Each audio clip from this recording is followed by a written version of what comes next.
la bienvenida a la licenciada Paola Cabezas, asambleísta de UNES. Ella es parte de la Comisión de Régimen Económico y Tributario. Licenciada Cabezas, bienvenida. En las semanas en que se estaba organizando la asamblea y se dirimieron la composición de las diferentes comisiones, un halo de preocupación quedó en el sentido de que la Comisión de Régimen Económico y Tributario no pudo ser captada por un asambleísta afín al gobierno en funciones, al gobierno de Guillermo Lasso. Quisiéramos conocer cómo se está analizando la situación, esta necesaria relación que tiene que haber entre el gobierno y la asamblea en general, y particularmente esta comisión tan importante, cuando, recordando importantes antecedentes, quedó la presidencia de esta comisión con Mireya Pazmiño de Pachacuti, que luego fue expulsada de este partido, con Johnny Terán del Partido Social Cristiano como presidente y vicepresidente. ¿Qué es lo que se ha conversado en la comisión? ¿Se han definido quizá políticas de interacción con el actual gobierno? ¿Qué tal, Gustavo? Muy buenos días. Saludos a todos quienes nos ven y nos escuchan en la hermosa ciudad de Cuenca y en el mundo a través de esta importante plataforma digital. Una precisión, soy la coordinadora de la bancada de UNES, soy miembro de la Comisión de Garantías Constitucionales, Derechos Humanos, Derechos Colectivos e Interculturalidad. En la Comisión de Régimen Económico se encuentran nuestros compañeros Pavel Muñoz, nuestro compañero Blas Coluna y nuestra compañera Ana Herrera, son parte de esa comisión. Bien, vale la aclaración y le agradecemos. De cualquier manera, como coordinadora de UNES, sin duda tendrá usted conocimiento cabal de las políticas que se están asumiendo en esta interacción necesaria Asamblea-Gobierno de Guillermo Lasso. Sí, por supuesto. Justamente iba la puntualización que usted planteaba, porque bueno, como coordinadora de la bancada conocemos, usted sabrá que en esa comisión nosotros tenemos 3 legisladores, 3 de 9, y hubo una propuesta para justamente que sea Mireya Pazmiño la que pudiera liderar o la que pudiera presidir esa comisión. La primera sesión, que era la que se contemplaba la elección, el candidato era Diego Ordóñez. Sin embargo, Diego suspende la sesión, lo que eso no establece la ley. La ley es clara que cuando son las sesiones de instalación no se deben suspender. Y al haber suspendido Diego la sesión, dice claramente la ley que la segunda, en este caso, debería instalar la sesión. Fue lo que sucedió, se obtuvieron los votos y luego se eligió como presidenta a Mireya Pazmiño. Más allá, nosotros no podríamos hacer exactamente una lectura o no podríamos dar opiniones sobre lo que pasa entre el acuerdo de Pachacuti y el gobierno, porque ahí entenderá que es más bien un desacuerdo entre el bloque de gobierno y Pachacuti. Nosotros lo que hicimos fue darle la respectiva formalidad a la comisión de acuerdo a la ley, eligiendo a una presidenta.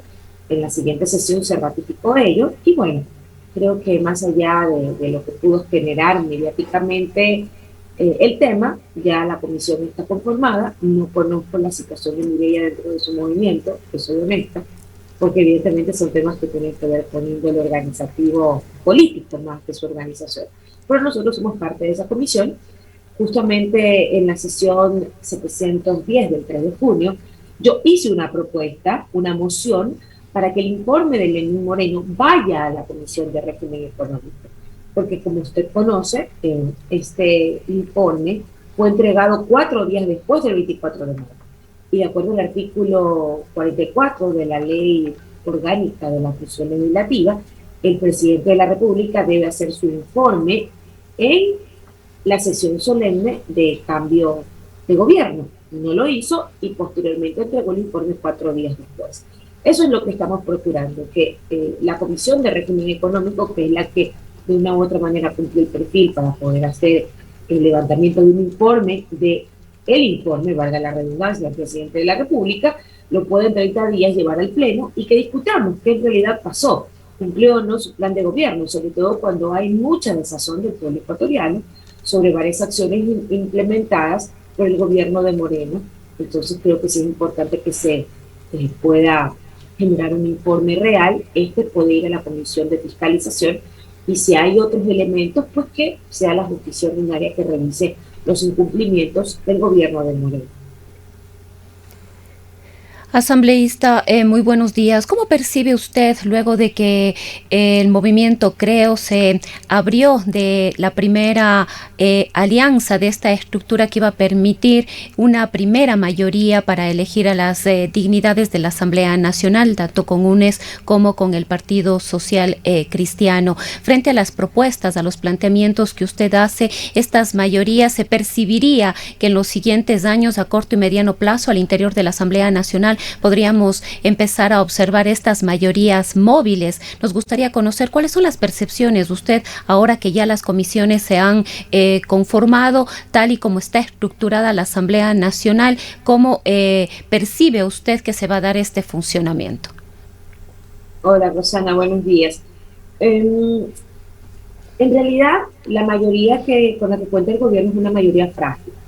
No es una mayoría sostenida, consistente. Es más, usted ve cómo están existiendo deserciones tanto de la izquierda democrática como de Pachacuti. Hace poco ahora también nos enteramos de una nueva deserción, que es un asambleísta del Partido Social Cristiano que se une también a la mayoría del movimiento Creo.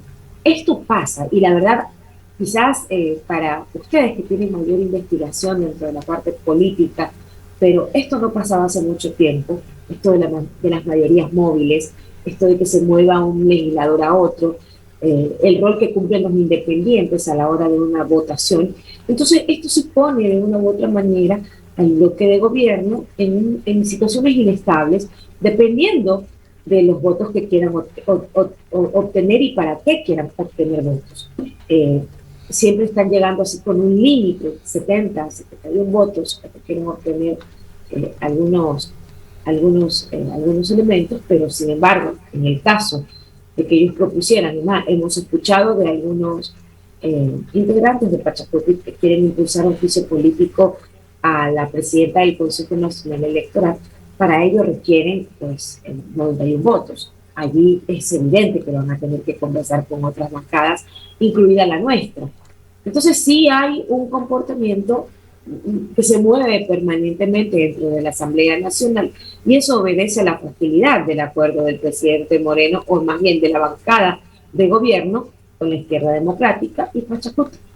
Es lo que yo leo en realidad entre líneas.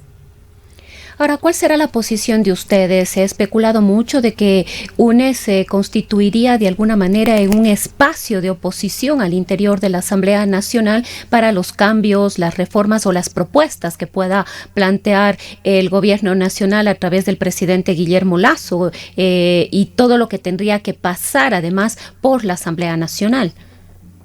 No, Rosana, para nada. Nosotros no, en la situación que el país vive, no podemos convertirnos en una oposición obstruccionista, en una oposición ciega, en una oposición que se opone por oponerse. Eso el país no lo ve con buenos ojos, y ningún ecuatoriano lo vería con buenos ojos. Sí, evidentemente, somos la primera fuerza política, contamos con el respaldo de más de 3 millones de electores que llevaron a los 49 legisladores a la Asamblea Nacional.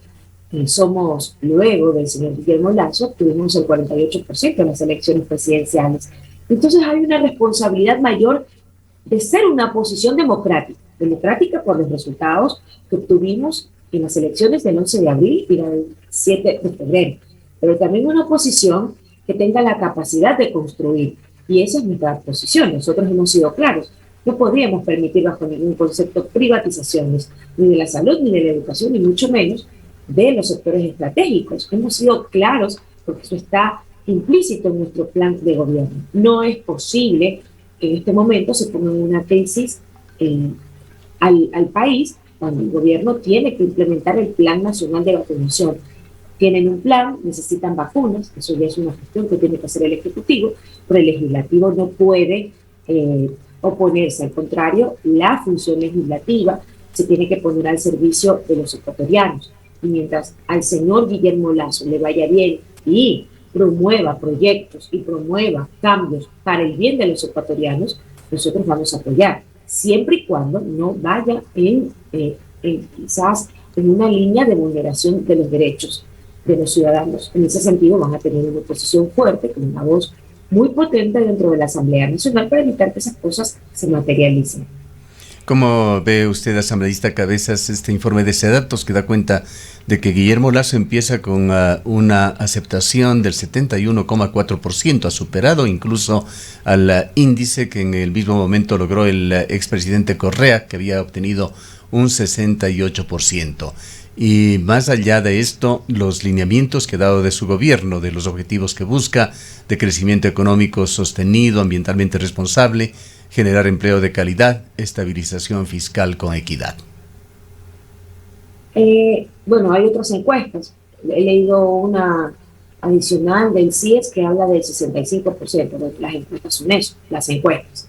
Ahora bien, usted sabe que esas son fotografías del momento que van cambiando. Yo no hablaría de la encuesta en sí. Okay, por lo general empiezan altos los presidentes y van cayendo conforme se desgastan en su gestión, así es.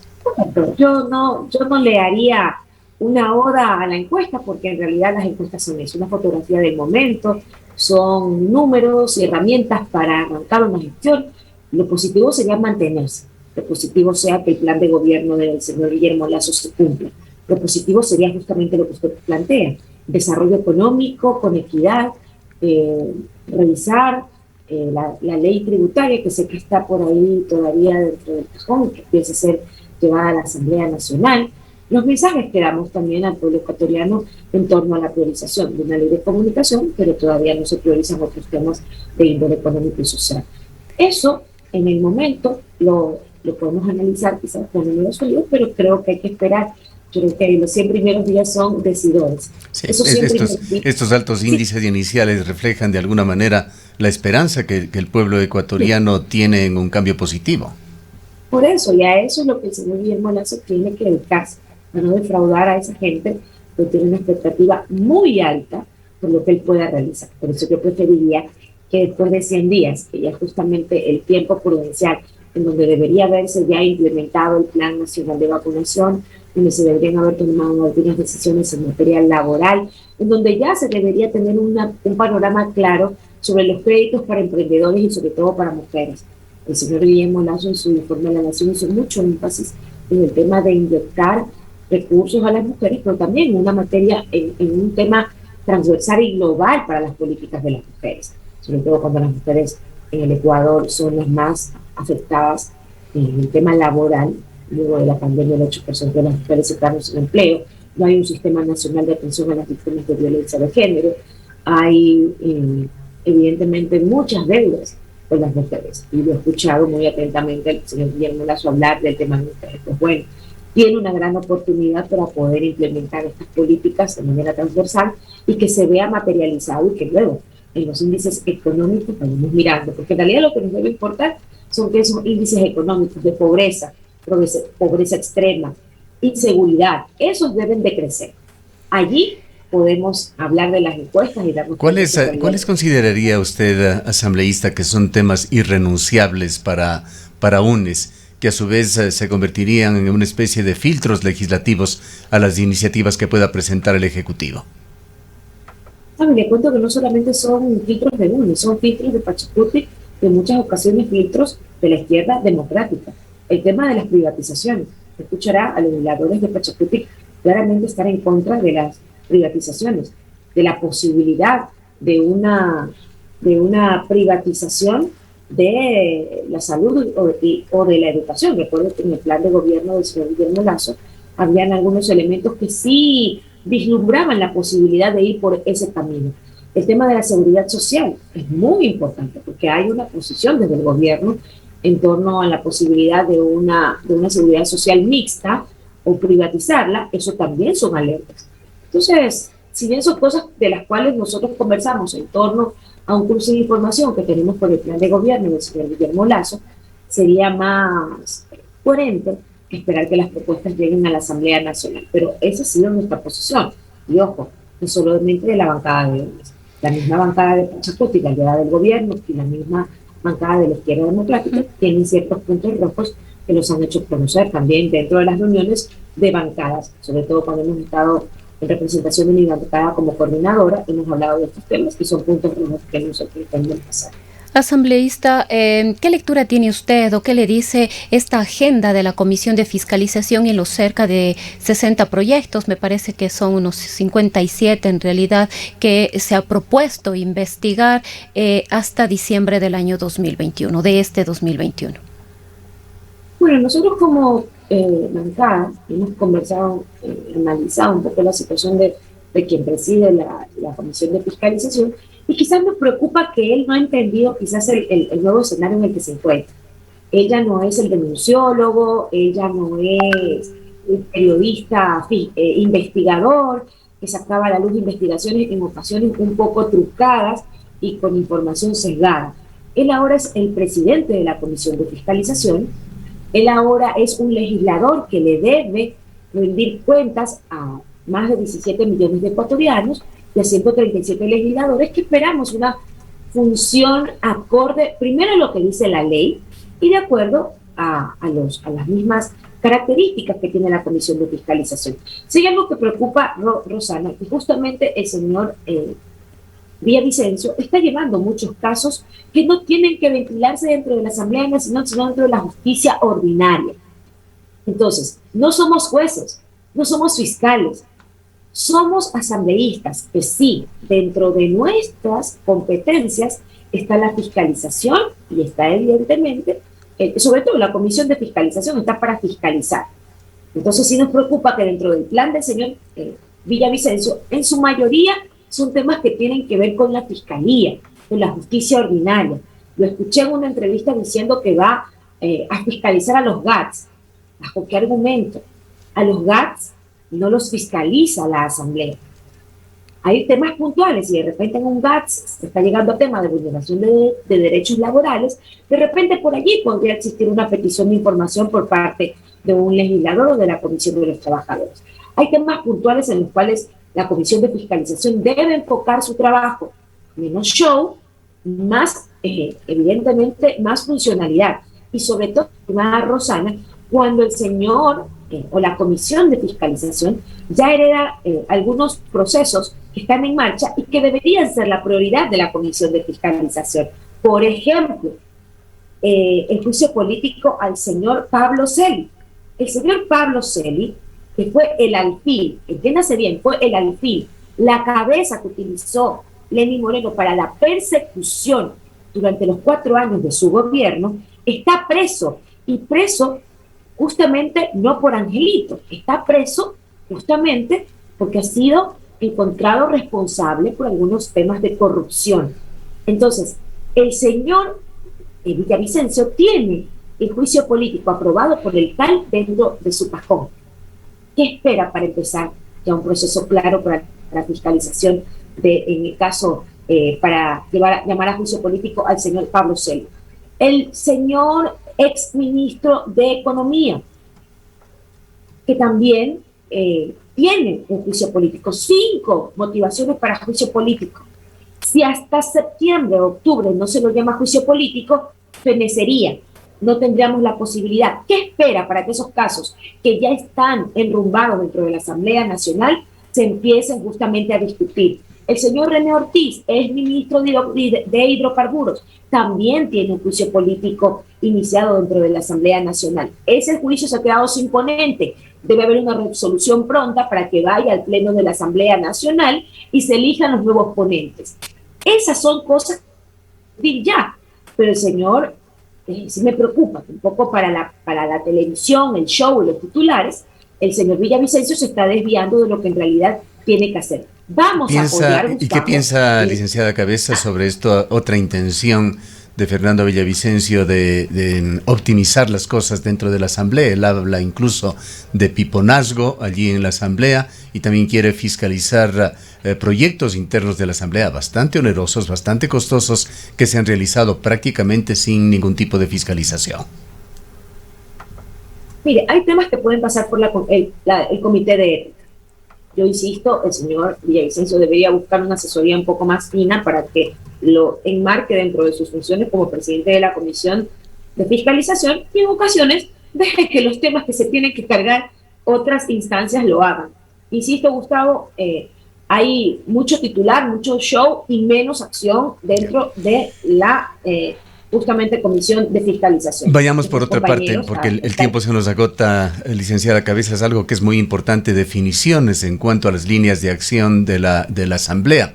La Asamblea tiene 60 días para presentar su agenda legislativa. Estamos más o menos ya con 50% de este tiempo transcurrido, casi un mes en funciones. ¿Cómo se ha trabajado en esto? Entendemos que allí usted, como coordinadora de la bancada de UNES, estará participando. Me parece que hubo una sola reunión con la presidenta de la legislatura para definir esta agenda. ¿Cuánto se ha avanzado? ¿Qué orientación se le está dando? Bueno, hemos tenido 2 reuniones. Nosotros hemos hecho conocer cuáles son nuestras expectativas dentro de la agenda legislativa. Es más, hemos cruzado información sobre proyectos de ley que justamente están pendientes. Recuerde que la bancada de la Revolución Ciudadana tuvo mucha iniciativa legislativa y de fiscalización. Es más, justamente los 2 juicios políticos que estamos impulsando, el de Pablo Celi y el del exministro de Economía, están siendo llevados adelante por un legislador Azuayo, por un legislador de la Revolución Ciudadana, justamente cuencano. Nuestro compañero Juan Cristóbal Lloret es el que está liderando estas iniciativas para la fiscalización. Pero igual hay leyes y proyectos de ley que nosotros dejamos empujados desde la gestión anterior y que no fueron tomados en cuenta. Por ejemplo, una ley para que permita parar los abusos de los cobros indebidos de la banca. Usted recuerda, todos los ecuatorianos deben tener en su retina este caso de GEA, que cobraba de manera indebida a los cuentaahorristas. Nosotros a partir de eso planteamos una ley que sencillamente no fue aprobada. El presidente anterior no le dio la validez necesaria y evidentemente ahora nosotros tenemos que impulsar ese tipo de proyectos. Para nosotros el tema, sobre todo los ejes transversales de nuestra propuesta, están enmarcados en justamente un nuevo código de trabajo en donde se respeten los derechos laborales. Estamos también poniendo mucho énfasis en esta ley que propusimos, que justamente de los cobros indebidos a la banca. También tenemos mucho énfasis en poder revisar algunos temas que vayan de índole educativo, sobre todo con los presupuestos, cuando el presidente de la República ha hablado de ciertas reformas que enviará a la Asamblea Nacional sobre CENESID y el tema educativo. Hay mucha priorización de esas leyes y sin embargo estamos reuniéndonos permanentemente. Hemos tenido ya 3 reuniones en donde estamos afinando la agenda legislativa y aspiramos que el 14 de junio, 15 de junio, ya se pueda hacer la presentación de esta agenda legislativa y empezar el trabajo que nos corresponde como legisladores. Hay poco tiempo para ello, no tenemos que perder tiempo. El pueblo ecuatoriano necesita una asamblea que se active frente a sus necesidades. Le agradecemos mucho por habernos acompañado. Gracias, Gustavo y Rosana. Buen día para ustedes y para todo el pueblo ecuatoriano. Declaraciones de la licenciada Paola Cabezas, coordinadora en la Asamblea de la bancada de UNES. Cuenca, año 2050. Cuando la contaminación y la escasez de agua son problemas en todo el mundo, en Cuenca, Ecuador, todavía se vive tan bien como hace 30 años. Esto gracias a que los cuencanos tomaron decisiones correctas, como la construcción del proyecto hidroeléctrico Soldados Yanuncay, que ha generado 22 megavatios de energía limpia, reguló el caudal del río Yanuncay y garantizó el agua potable para Cuenca y agua de riego para San Joaquín y Baños. Aunque esto parezca ficción, es nuestro compromiso con Cuenca Bicentenaria, el Ecaustro. Juntos generamos agua y energía para la vida.